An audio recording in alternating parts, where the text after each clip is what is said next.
What's up, everybody? Welcome to episode 137 of Value Town. I'm ChanManV, and joined today, of course, but with Alliestrasza and the return of Jackie Chan. What's up, guys? The return. Hello, the return. The return of the Return of the King. Void player. The return of the king, the Lich King. So, how was vacation, Jackie? Yeah, no, it's good. It's good to be back. But no, I had a really great holiday, action-packed, partying, chilling, Nice. enjoying the weather. It was very nice. But good to be back playing Hearthstone. Had a much better time than I did this last week. But Allie, how about you? How was this week for you? Yeah, everything's been good. Just been really preoccupied with the Oktoberbrawl, which we're going to talk about in a second. Mm-hmm. Yeah, that's pretty much just been on my agenda. So Cool. Yeah. how are you doing with all the hurricane The stuff? hurricane stuff. All right. So, yeah. I was pretty much unscathed. I mean, I had a few nicks and just with the house but not really storm related actually. Like my garage spring broke, which I just fixed, which is pretty cool. But yeah, other than that, I think we got really lucky. I mean, it was the winds were howling and things like that, so it was kind of scary during that time. But overall, nothing happened. Lots of trees uprooted. So the winds were for real around here, but nothing like, the people in the Florida Keys and in Naples and things. Gosh, have you seen some of those? Oh my goodness! And the Keys is so beautiful too. It's I know. Really, I hope that they're going to be able to recover it. Yeah, it looks really devastating. It's quite horrible. 95% of the homes are destroyed or damaged to the What? point where people can't live in them. Yeah. Oh my God, I didn't know that. 95%. It's crazy. Isn't that Jesus, nuts? Yeah. That's terrible. So, I had no idea. I didn't know that. Oh my Yeah, God. So anyways, hearts go out to all the folks that were heavily affected, and hopefully you guys, if you're listening, will get some relief, and hopefully the show will cheer you up too. Like play some Yeah. Hearthstone too. I think maybe your cellular phones are working. Thank God Hearthstone is a mobile game, right? Thank goodness. It's true. But yeah, we got a packed show for you guys. We've got obviously Oktoberbrawl, like the Allie was mentioning. Both of these guys pitted against each other with light and dark. I here, know. or void and light. But then we got some Enemy news. over here. Enemy. Enemy. And I We'll had keep to it choose. civil for the sake of the podcast, That's but right. That's right. You guys are making me choose too. We got some news from Mike Dene, as well as some news about the Nerf patch, as well as Dreamhack Montreal happened this weekend, and HCT. Oh, I put EU on here. It should be actually APAC. So that's my bad on the topic there. But we'll also preview a little bit of HCT America that's coming up too. And then Smilestone. Yay! We reached the Smilestone milestone. So we'll do some Smilestone there. And then Mekatorque's Workshop. Got a couple cards from patrons and fans.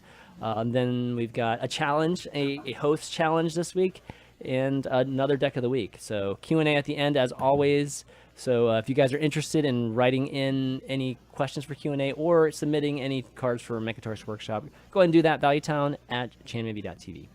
Okay, our week in Hearthstone. Let's hear about some Oktoberbrawl, given that this past week was the first one. We previewed it last week. Allie kind of gave us the lowdown on it.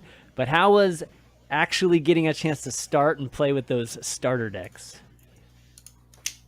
I mean, honestly, I've been having a lot of fun. Today, though, we got our second round of packs, and unfortunately, Team Void got 7 packs for each. Way! So they got 14, and we got 3 packs, so I got 6 packs. So What? That's like crazy Yeah. difference. Oh my crazy gosh. difference. 14 packs to 6. I Yes. know. That's not 14 fair. light. I mean, it's man. 14 light. Oh shit. Right. 14 light, guys. Right. I'm honestly, Team it's Light a lot right of now. fun. I can tell you right now. I'm actually Yes! on Team Oh, Light screw right you, Chad, man. now. I said I'd split between you guys, so next week will be Team Void. Exactly. Gosh, that's a big difference, man. That's kind of crazy. Yeah, Team Light needs to step it up a little bit, or at least the support for Team Light needs to step it up. Yeah. So, did you get anything good? Like, what cards did you guys get this pack? Jack can go. Yeah, no, Void have been killing it. So thank you to everyone who's been supporting Void. Yeah, no, did you get any good cards in the Much packs? appreciate it. Did you get any cool I cards? got my best card so far is I got Black Knight when I first opened Legendaries, which is pretty good. And today I opened double Mustafa Battle, which is amazing. Yeah, that's insane. That's sick. Yeah. Oh man, They're my best cards. Mustard for battle. Forgot that. I forgot you guys were playing Wild. I've got double mini bot as well. So I've got You double got mini double bot. mini bot? Yeah, Oh, yeah. man. I've got double mini bot and double Mustafa Battle, but I have like no other good paladin cards. So I'm like purely. Those are relying all on you them need, and man. Mini Yeah, bot. Get that board control and just hope it carries you the rest of the way, right? Okay. All right. How about you, Allie? I got Antonitis as my like starter legendary, so I kind of lucked out there. I've been playing a lot of mage, Okay. and I got 2 piloted shredders, so that's what I'm working with right now. That's good. Yeah, that's Dang. pretty good. Yeah, Okay, but okay. Other than that though, not too good. creative stuff. All right. So I got go ahead. Memeron, you know the Memeron card. The Memeron that was one of head. Memeron. That's the yeah. So that Voltron was one of my card, right? legendaries. Yeah, exactly. Yeah. Okay. So That I'm not OP working with that legendary. much. Yeah, if you pull that off, you should get bonus points for that. I know. Totally Yeah. bonus points for that one. Okay, well, Oktoberbrawl sounds like a lot of people are having fun. Something that did come up, and it's on Reddit today, that got quite a bit of upvotes. I thought it would be worth discussing is what you guys are going through with the Oktoberbrawl and what you're ending up playing against in the ladder. Is that indicative of the new player experience? Because in this Reddit thread I'm referring to, it's framed in the standpoint that it's more negative in the fact that they're watching Crip and Tice and you guys playing against Jade Druids and stuff like that, and you guys have these completely limited decks. Is this what new players have to face every single day when they're at rank 20 or 21, whatever it is? So what do you guys think? Is this, you guys feel the same way? Is this actually indicative of?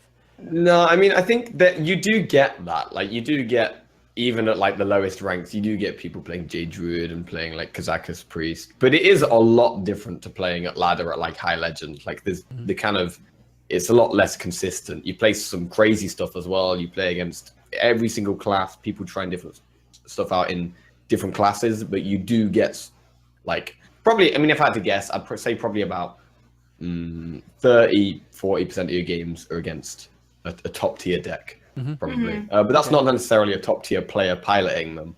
And sometimes it does make a big difference if you've got like a player who's not quite as good. But it's almost like, other games people talk about smurfing. If there's someone playing like a really good player playing a really good deck at a low rank, it's just like smurfing in another game where, as a new player, you're not coming into the game expecting to beat everyone. Right.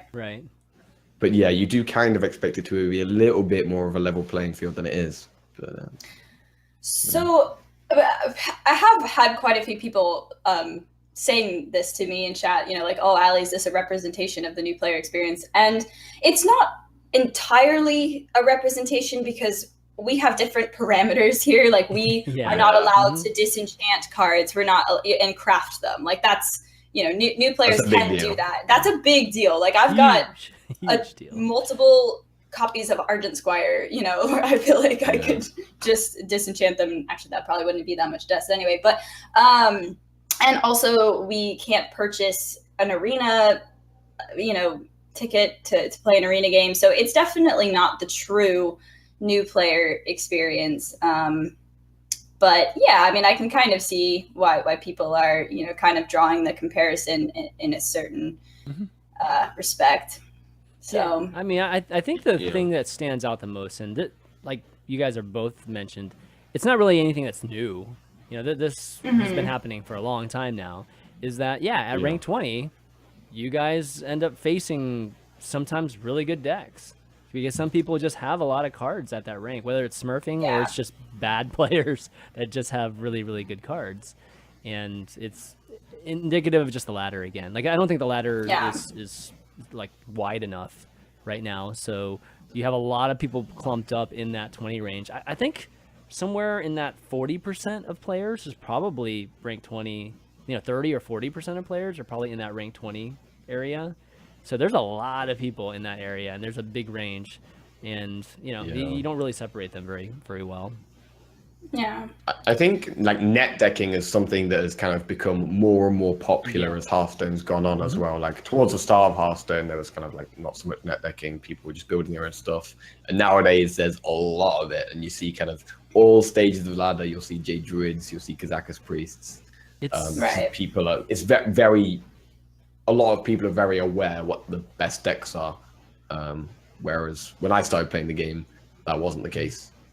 yeah, it's so. Oh man, that's the one thing that will always get me. And I'm like a broken record at this point when it comes to net decking. But it's like it's like the most. I hate net decking. Well, it's tough because the most compelling thing to give to the community from a standpoint of, let's just say the business side of things, like a website trying to make money, or a tool that's trying to make money, or whatever it is, right? Or even just like a caster or a player that wants to become more famous or more just prominent in the community for being a good player, is just creating these decks and giving it to people and spreading the word, right?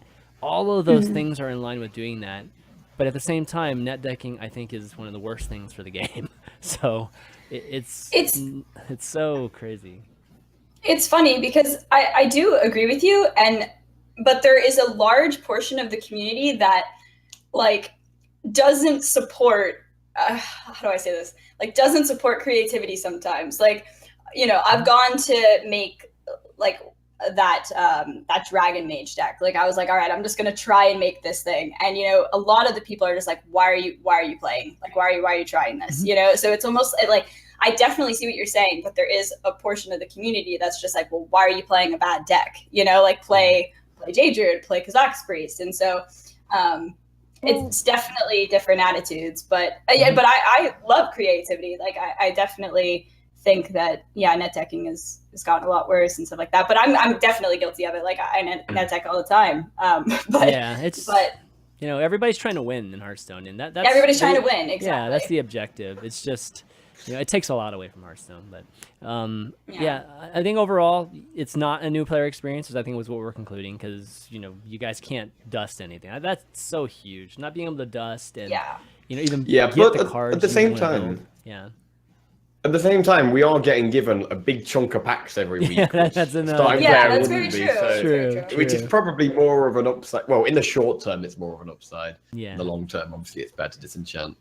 But another thing is, a lot of people are, especially this Reddit thread in particular, a lot of people have been very kind of negative about it. Are like, this is what new players experience. It's terrible. It's really bad.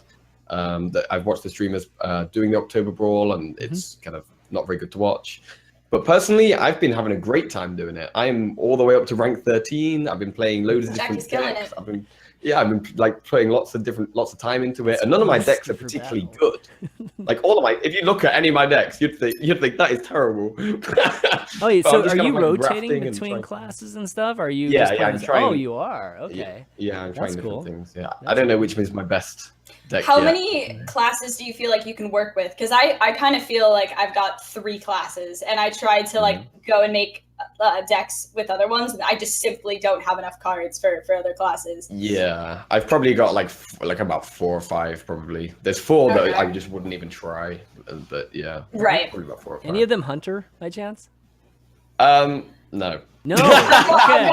Okay. But I don't have high main, or so it's a pretty terrible hunter, but I figure hunter might be good in this kind of free to play scenario, just because the hero power itself is so much damage, you know what I mean? So throwing down any minions and just trying to just punch them down or facing them down might be okay. So no hunter, interesting. No, I mean Hunter's got like from the basic set, you've got like Animal Companion, Kill Command, Handmaster, which were really good. But I didn't, from the packs I opened, I haven't really got much stuff to support it in the early game, so I'm not like getting ahead enough. But Mage actually has the best basic cards, I think. Yep. And I haven't even got any good Mage cards from packs really, but my Mage has been doing well anyway, just because of Frostbolts and Fireballs and that type of thing. Imagine if you had Antonitis though. Hey, well, I've got Antonitis and I'm not rank 13 Allie's right now, playing for the late game, man. She's like waiting for like the last couple weeks of the Oktoberbrawl to just dominate people. Watch out, Jack. Yeah, that's right. What was your legendary, Jackie? If you You all got a legendary in the start. Yeah, at the start, mine was Cenarius. I haven't Okay. used him yet. Cenarius, interesting. Cenarius is still pretty good. So at the end of the week, there's gonna be some kind of matchup. Do you guys know who you're playing? Are you guys playing each other? Yeah, I think do it know who rotates I'm each playing. week, so Okay, we will play each other at some point. I'm not sure if Yes. it's this week. Oh though. man. I do know who I'm playing, but I'm not sure if I'm supposed to Okay, release that yeah. information yet. But Okay. yeah, the grudge match will be on Friday. All So right, I definitely have to tune in for that. get hyped. Yeah. So guys, want to support Allie? Go Team Light. This is Allie's channel. You want to support, You can't do support this, Jackie? John, Go Team Void. Team Light Okay, needs help, guys. Obviously, Yeah, 6 packs yeah, of they 14. do. Need a lot of help, Dude, actually. come on. There is Oh, nothing man. wrong with benching Light first, because when you sign into Hearthstone, it shows you the Void card That back does- first. they It's do. like, boom, Team Void. To be here's honest, this the card back. Void card pack does look cooler Yeah. too. I mean, just to be completely Yeah. objective here. Yeah.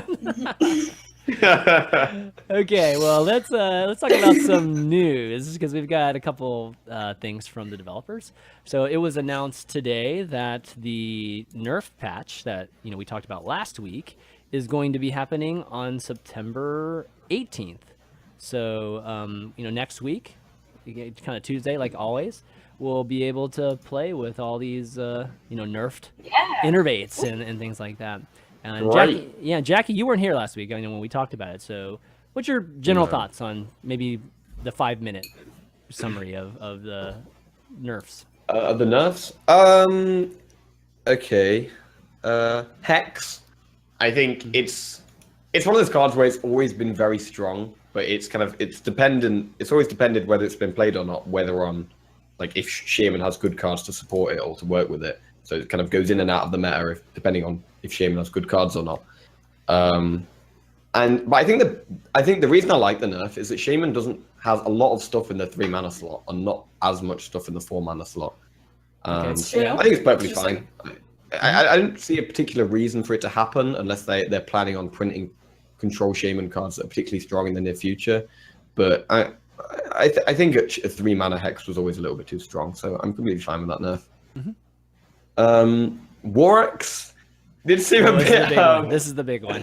Yeah. Yeah. Thing is, I don't even know your guys' opinions. Like everyone else has said their opinions, and I've been away, so I don't even know what everyone's thinking. But people are probably looking at me like, "What is he talking about?" Like. What's your opinion first before I? Okay. Yeah. If after I've given my opinions, can you guys? We'll give ours again. Yeah, we'll tell okay, you. We'll good. tell you. I'm curious though before I say anything. Warx, it's obviously a card people have always said Warx is too strong. At 2 mana, it's obviously a very overpowered card. But because it's been such an overpowered card, it's kind of restricted Warriors' like 2 mana slot. It's just completely dominated Warriors' 2 mana slot. So as soon as you change it to 3 mana, it's like, what is a control Warrior deck especially doing on turn 2? And how are you going to remove stuff? Armor up. Armor Smith. Armor Smith. Yeah, armor up. Yeah, armor smith, I guess.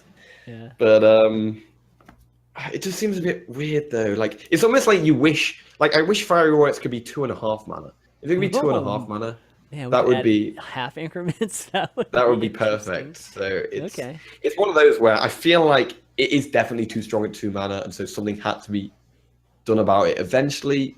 But 3 mana makes it a bit too harsh. Okay. And that is one of the things I was talking the other day about how Hearthstone has like rounded totals. Like you have like 1 mana, 2 mana, 3 mana instead of like 10 mana, 20 mana, 30 mana. And if you had like bigger totals, you could make something like 25 or 2.5 mana or 25 mana. Yep. So it's That like would in be between. cool. Yep. Yeah, Agreed. But yeah, that's really it's- interesting. Yeah. The thing about the Warx nerf as well is it hurts every single warrior deck. They like pirates Yep. and control. Every single warrior deck plays Warx. So Yeah. I mean, I guess if I you do want like us, it though. if you want us to talk about, I guess, our opinion. So like with Hex, I think we're all agreeance on that. Like it's not a huge change, but it's just one of those that I think it's been in the mix for a long time, and they just decided to do it now. Same with the Warax. I think maybe Warax was influenced by Pirate Warrior stats, but it was one that people have been talking about for years now. So clearly it was on their radar for years too, and they just decided to do it now. So Warax, I think we had some differing opinions on Warax.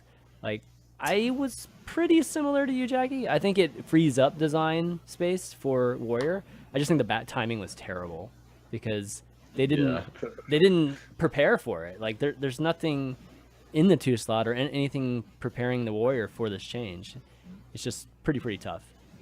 And now after Allie, what was your thoughts? Can we agree that Warrior has the worst hero power?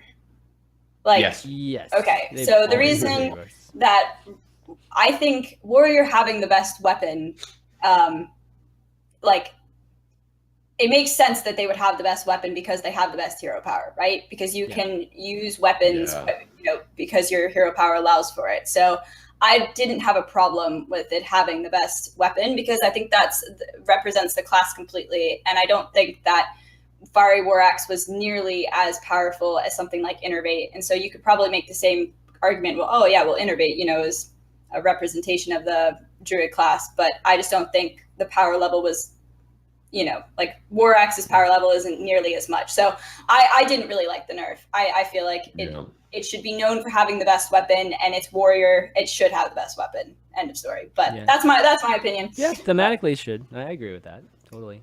I think the only tough part is that a lot of times when I'm playing different types of Warriors, I'll have 2 Fiery War Axes and I'll have 2. Gosh, I'm not even. What's the 4-mana weapon? I'm like totally drawing a blank right now. Blood Razor. Blood Razor. And I have 2 of those. I never end up using all 4 of them in a very efficient manner. So I think it's one of those things where if they want to, get people to play Blood Razor, then, they have to do something about War Axe. Otherwise, the other weapons are just not playable, to be honest, because there's only so many weapons you can play unless you're playing Pirate Warrior. Like, Pirate Warrior has, 4? Or I mean, if you count First Mate, it's, I guess 6. But, First Mate isn't just a weapon. A weapon literally has no tempo on the board, right? So it's more of a removal value type of play. So you can only play so many. So for me, it's just purely a design space thing. I wonder if Pirate Warrior did play a role in them doing I think this. it might have done. Because Pirate Warrior's early game is much worse now without Fiery War Axe. So 18th, that's when these go live? Yeah, exactly. Yeah. Oh, Innervate, Jackie, what do you think about that? Like, So, okay, I'll quickly Spreading Plague, very brief. I'm actually disappointed with that. I wanted them to go full Warsong Commander on Spreading Plague and destroy the card. Yes, that was what I was hoping to. Yes! Dude. That's what I was hoping to. Full Warsong Commander. Yeah. We actually want a card destroyed. That's how bad that card is. We're not even going to criticize you if you destroy that card. Yeah, I just wanted them to get rid of it. Yeah. Just not even nerf it, just remove it from the game. Yeah. Innovate, I think they had to nerf it, but it's kind of a weird way to do it because it's like a coin. Would you play a coin in Druid? Probably not, unless you're playing like Violet Teacher. So I'm happy with it though. To be honest, I'm happy with it. Okay. Because it is the most significant card. It's the card that allows people to innovate out their Ultimate Infestation or innovate out their Spreading Plague, or you know what I mean. Like at 1 mana, I think it probably won't even be played, which is a great thing. That's the biggest question. Yeah, it will completely change Druid. It will completely change Druid. So yeah. I'm happy about it. And then the I'm Murloc excited. one. Yeah, me too. Murloc War Leader. War Leader, completely agree as well. Murlocs are typically very aggressive, but vulnerable to AoE. War Leader makes them not vulnerable to AoE, so happy that it sticks with the theme of Murlocs of still being very aggressive, but makes them slightly more vulnerable to AoE. Yeah, okay. Good deal. So September 18th, guys, Tuesday. Get ready for, I don't know, maybe a shake-up in the meta, or maybe not. Or maybe not. Yeah, maybe Pirate Warriors with their 3-mana War Axes. Priest just gets better, basically, which we'll talk about in a second here. Another bit of news is that Mike Dene mentioned that the arena synergy that was being talked about for weeks and weeks now is going to be removed. Not in this coming patch on September 18th, but soon after, is what he said. We don't play arena that much, between the three of us. We're for the most part constructed players, but what do you guys think of just the synergy and the removal of it? It's just kind of, we were talking about this before we started, but it's just kind of weird timing that it was so quick. Like they were so quick to make the change, and then they're like, well, lol, JK. Just kidding. Lol, Monka S, yeah. Monka S, just kidding. Yeah. I don't have that much of an opinion because I don't play Arena very much, so I don't know like if it made it significantly worse. I probably did one run with it and I didn't really notice too much of a difference. So, but like I said, I don't play Arena very much. So. Yeah, I mean, I think it's a change where as soon as they announced they were going to make the change, most people in the Arena community were not happy about it and thought, why are you doing this? It's going to make Arena worse. Like, people get a synergy and then they'll suddenly get a whole synergy deck and know what to base the deck around. And then it just makes you think, what made them make this change in the first place? Like, how did they think this was going to improve Arena? And then they present it and everyone else completely disagrees and thinks it's going to make Arena worse. So yeah, I wonder what the thought process was there. I mean, I'd like to get XR on here or maybe Mike on here one of these days and ask him about their thoughts on Arena, because, you know, I think that there is this, they've said in interviews, I believe, that there is this, I guess, this hope or this direction that they're taking, that they want to put some elements of Standard into Arena, right? Or, you know, they want to have maybe some semblance of that meta imposed into Arena in some very, you know, just very light way. And I'm not sure exactly why they want that, like if it's an accessible reason or if they want literally everything to be centered around Standard and that type of play. But you know, this change, the whole synergy change, I don't know a single Arena player that's, you know, a dedicated Arena player that liked it. You know, all the streamers that I know, they didn't like it. And so I don't think that direction's correct. I like that Arena is totally different. I want Arena to be not like Standard at all, you know, and it's important that our game formats are different. We don't want everything just to be the same. That's boring. Like, if Standard gets boring, and it's like an all-in type of thing too. So if they do an expansion that totally flops, you know, from the standpoint of Standard, like Karazhan did, then they're affecting Arena too. You know, Karazhan Arena was not that bad. Like, if everybody remembers, Arena during that time where Standard was just god awful was not bad during that time. Is that when Abyssal Enforcers were running rampant? Like when Warlock was really good? Abyssal Enforcer was... that was like Firelands Portal, right? What was that? Wasn't the one you're talking about is when Firelands Portal came out. Yeah, Firelands Portal, right. When that first came out, they had to make a tweak for that, right? Abyssal Enforcer, I think, was Gadgetzan, wasn't it?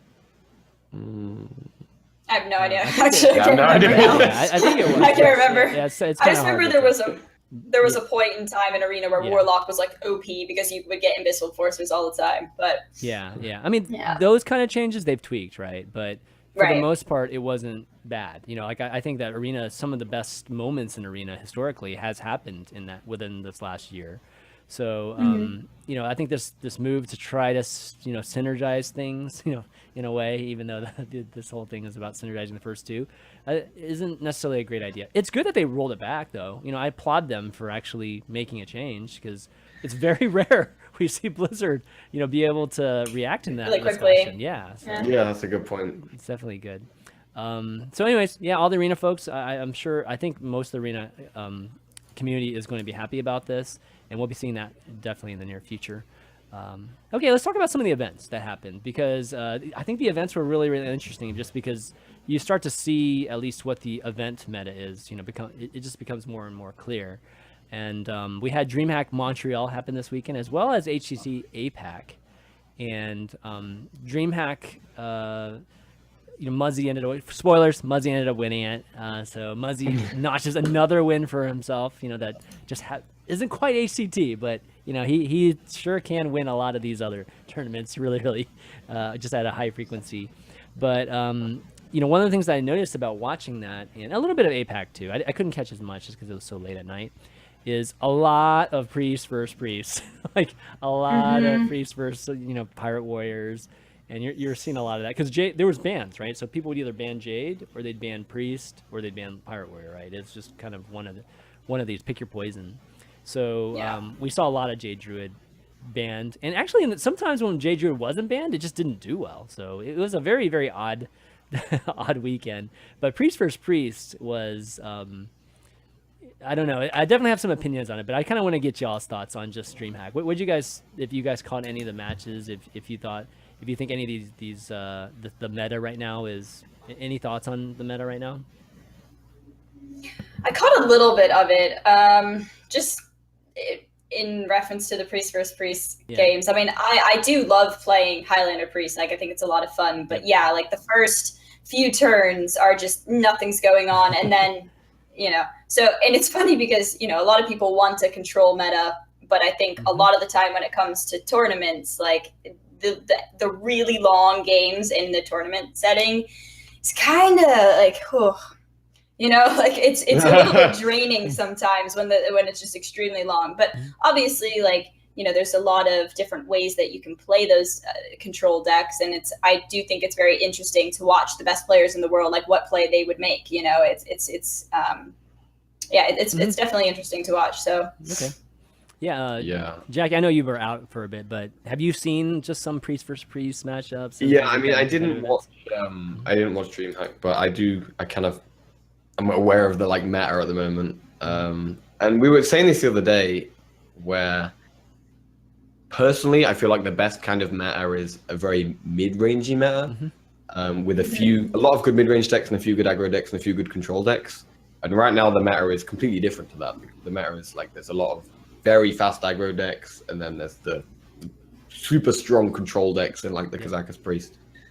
And there's not much space for, like, in the current meta, it's very hard to experiment and try different things and risk things, and just mid-range decks in general just aren't as good. Yeah, there's no mid-range, because you either have to be super fast, or you have to have something to deal with super fast, or you have to have super value at the very end, or outvalue, just there's like a value battle at the end. So mid-range is never either of those things, right? It's just kind of like just enough value to finish games, because you've tempoed out, and just a solid start, not a super fast start, right?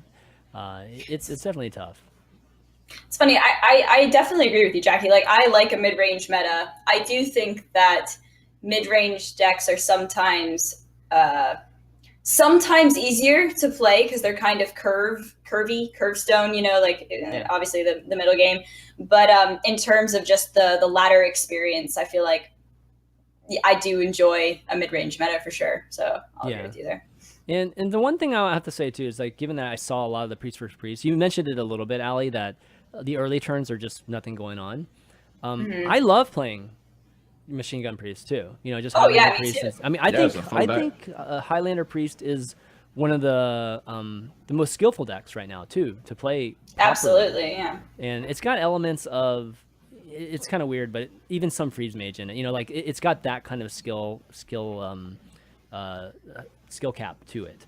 But the thing is that when I'm watching it, oh man, it's not that watchable, man. It's tough to watch, and I know what's going on too. And I'm looking at it from the standpoint of a player that likes the deck too, and I think it's actually tough to watch even with that.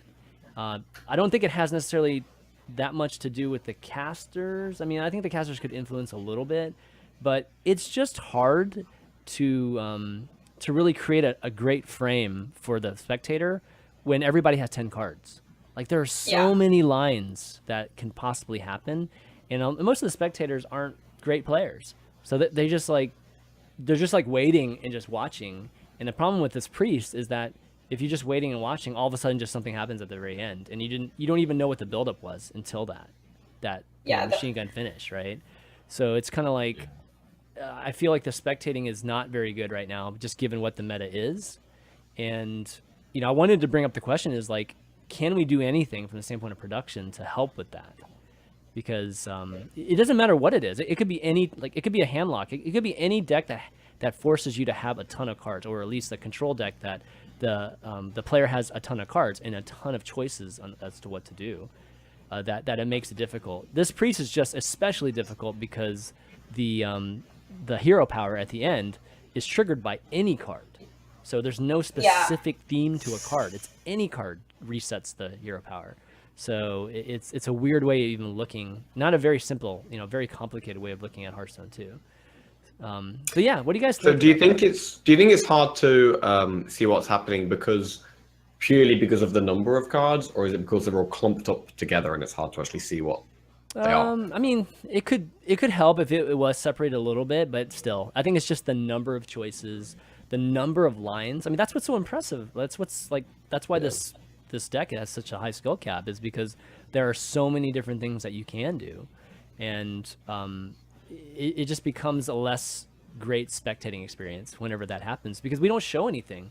Like, the casters just talk about stuff, and a lot of times casters don't like to make predictions as to like what the moves are going to be. That's a lot of people like rule number 1: don't make predictions as to like what they're going to play, because you can be wrong, right? But isn't that just like an ego thing? Like, oh, I don't want to be wrong. No, I think it's one of those things where it just becomes. I don't disagree with it. I think that it just starts becoming a guessing game, you know, and yeah, the one time you're wrong, you actually get dinged more than when you're right, like a bunch of times, you know, that sort of thing. Yeah. So they end up just talking about a bunch of other things, but they can't even predict what's going to happen sometimes. So they can't even frame it in a way that the spectator can even pull anything out of it. So a lot of times we're just sitting there watching, and then all of a sudden something just happens at the end. So the first 12 turns, there was just like, okay, how did this lead to the end? Like, there's no narrative at all. And it's tough. Like, it's particularly tough right now. That's why I think production, you know, this is in an environment where you can actually improve it. Like, this is perfect. This is the, you know, worst case maybe, that you can actually try to come up with something that improves viewing experience. So I definitely. Oh no, go ahead. Sorry, Jack. no, you go, Ali. You go. Can definitely see both sides. Like, I genuinely enjoy watching like the player's decision to see like what line they take, because sometimes it's just incredibly impressive, and I'm like, well, shit, I wouldn't have done that. Like, right. you know, Right. Kudos to them. I do think the time is sort of. There's not really much you can do about the time. So what, like, the players get a minute and a half, you know, to around there to make their play. And especially if you're spectating the opposite player, you know, where the cards are upside down, so, you know, it's not as easy to see. I'm not really sure what a good solution would be, because I don't really know how you would help the viewer experience in that situation. You know, I feel like a lot of the time the casters are, you know, meant to kind of help bridge the gap between, you know, for the viewer experience between the player but I'm not saying it's their fault. It's just with the deck like Kazakus Priest, there's just so many different things you can do. It's hard to kind of break them all in that minute or so that the player has their turn. So, yeah. Yeah, I mean, there could be some kind of visual display where it actually comes up on the screen, like maybe to one side of the screen, suggesting a possible play and what the outcome is and how much damage it does, etc. But then there are so many different possibilities that how would it be? Like, would it come up with one and then come up with another one and then come up with another one? And plus, it would be very difficult to actually kind of program that to happen in the first place.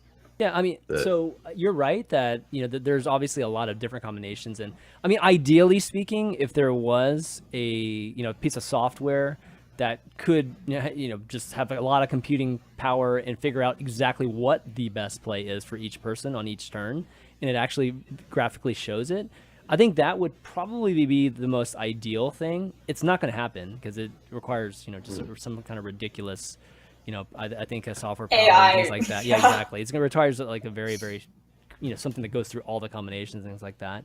So that's not going to happen. But going down that line, you know, showing some possible lines and things like that is, it might be wrong, but that's at least going down the path that I'm thinking too, which is like, you got to at least, you know, give the spectator some type of idea as to what's going on, you know, because, you know, when you're watching Jade Druid, you can tell, you know, Jade Druid's straightforward, you know, like, as the complaint is straightforward, but from a spectating standpoint, that's actually good. Having something that's a little more straightforward and then has moments of decisions, you know, like key decisions at the end.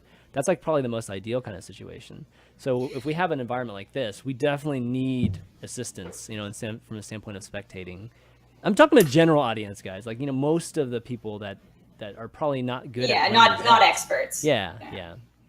If there ever was a a program that could break down the best plays, though. That would need to be like on lock. Not released for the community. Not open take source. Yeah, the for sure. Competitiveness just out of the game completely. If you could just kind of, well, this program tells me 3 best plays. I'll just we're all robots. Like, exactly. My Hearthstone play tracker is better than yours. Yeah. Like people yell at me for using Hearthstone deck tracker. Like, let alone. Right. Exactly. So anyways, go ahead, Jackie. Mm-hmm. I was just going to say one thing. One kind of a lighter way of potentially doing it is even just a little thing that came up on the side of the screen saying kind of like max potential damage this turn or something. Like showing that'd like be great with the priest, for example, just the potential damage they could get out. Mm-hmm. And then you can kind of see it creeping to each turn. Mm-hmm. Oh, he's this far off, or they're this far off type of thing. Yeah. The struggle is sometimes with turns is that, I've used this example before, but if it's a Lyra turn, like depending on what you get from Lyra could completely change, your decision-making process there. So, the computer algorithm or whatever it is that could potentially give us the best plays would have to account for the RNG, and that's where I think that it would just be really difficult because the RNG is still so prevalent in Hearthstone. It would update on real time. So like when you do Lyra and you draw that card, then all of a sudden that stat would change. And so like Lyra best play, boom, it plays Lyra. It's completely possible. Be very efficient. Yeah, it's possible to do it. It's just not very realistic to do it. There's definitely an algorithm out there that, definitely something that can be coded. For sure, I can tell you as a developer. Yeah. So it's something that can be coded. It's just, it would take years and years to really optimize it. And then could it be fast enough that, it could actually come out with computations between turns, that sort of thing. Yeah. But yeah, anyways, I don't want to take too much away from just obviously Muzzy winning and everything, but it did bring out, something that I don't think we've done anything production wise to really improve Hearthstone spectating. Like, I think we're just sitting on our laurels. The closest thing that we've done is we've done teams, like comms and stuff like that. We show team comms now, but outside of that, like, what's changed in Hearthstone production?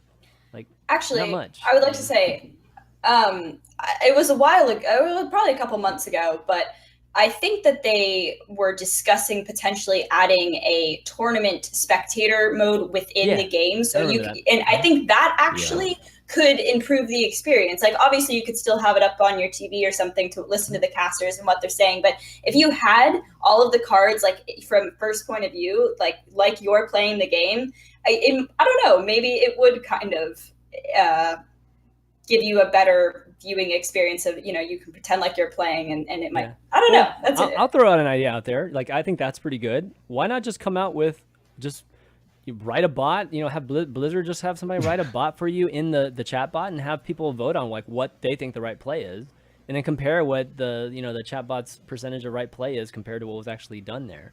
You would at least start creating that line of that frame of thinking, and giving them something to think about, instead of just, possibly just watching whatever, So I don't know. It's just some ideas. I think that we can improve spectating. I think we've been a little bit complacent on trying to improve production for Hearthstone for a little bit of time now. And I know there's a lot of people that are trying to work. So I don't mean to be like, rude to these people or anything like that. But I just think that we can do more. Like, I still think we can do more to make it better. That's fair. So, okay, well, anyways, let's talk about HCT. So APAC happened, and I didn't watch too much, but, definitely congratulations to Surrender. I watched maybe like one of his matches. Tom was there. I think Tom was probably the only notable person from previous seasons and just even last year. A lot of new faces this time around. So, definitely Asia, we're seeing a lot of different people. Versus like EU, I think EU we see like the same people, and then America, I think even for the most part we've been seeing similar names. So congratulations to Surrender, for winning it, and it'd be great to see him at BlizzCon, or no, this is the prelims, right? So we'll see them in the season finals. But America is going to be happening this coming weekend, and wanted to talk a little bit about maybe some of the decks that we see, or at least preview some of them. So, Jackie, you took a look at some of them? I think both of you guys, Allie and Jackie, you guys took a look at some of these decks. Yeah, I was having a look at them. There was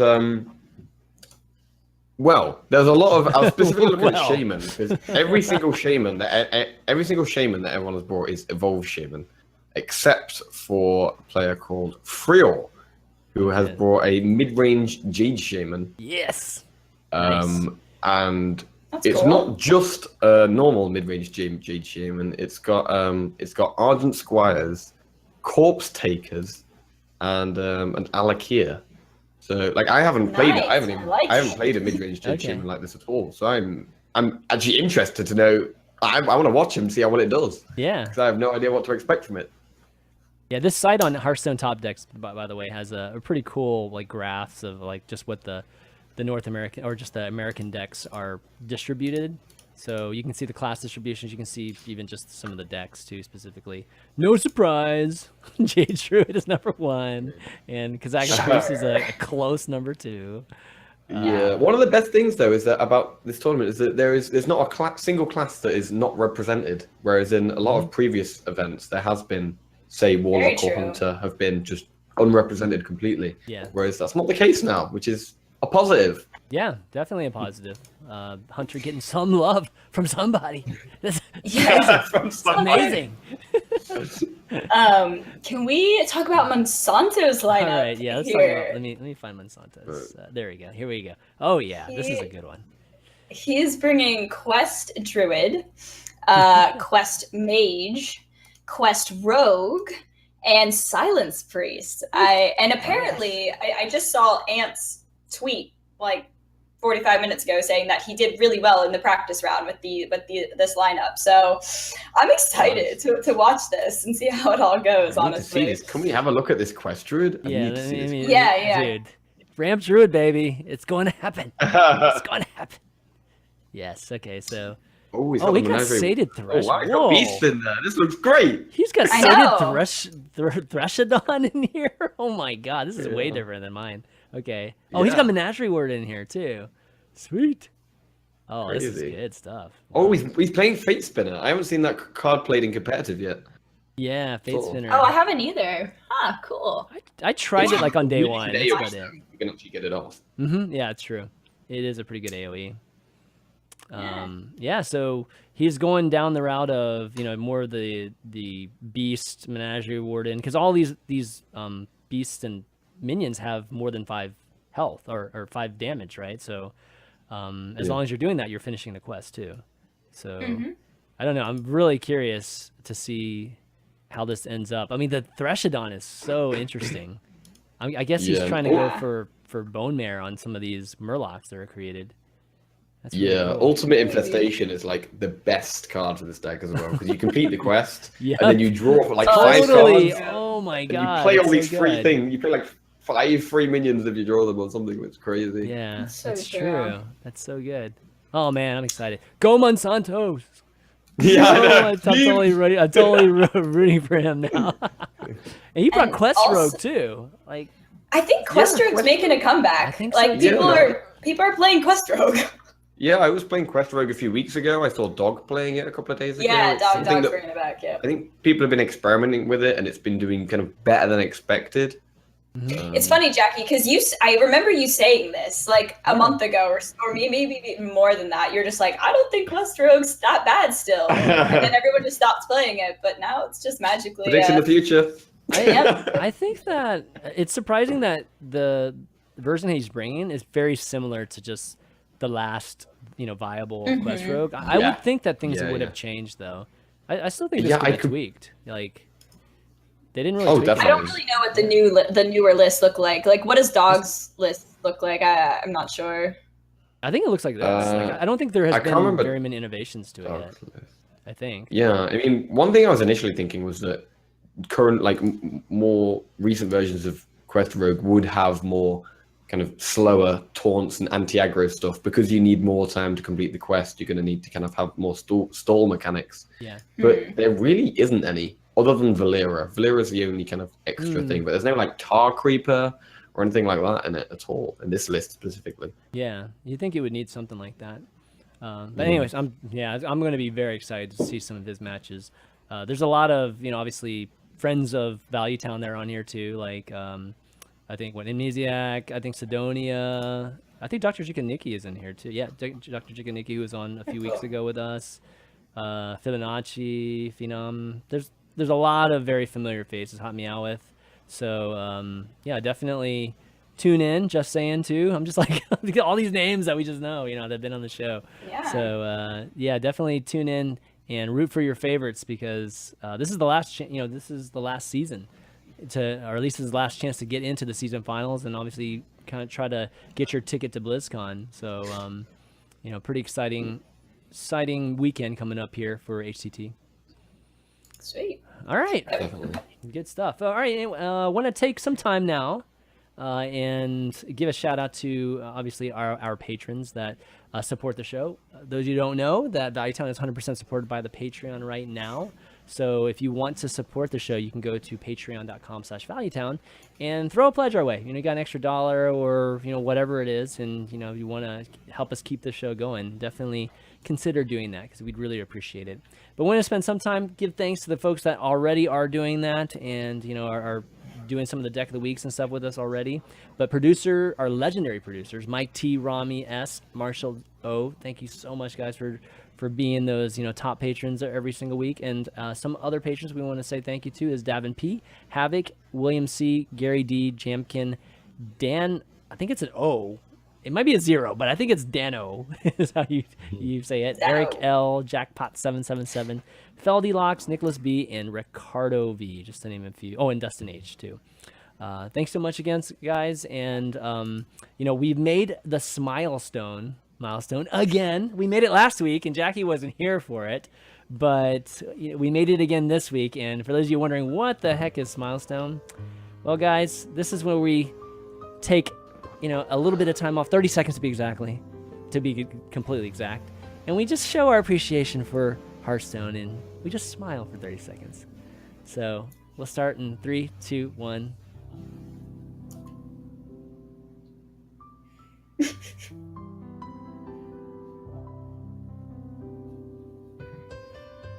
Jackie, you're gonna kill me, dude.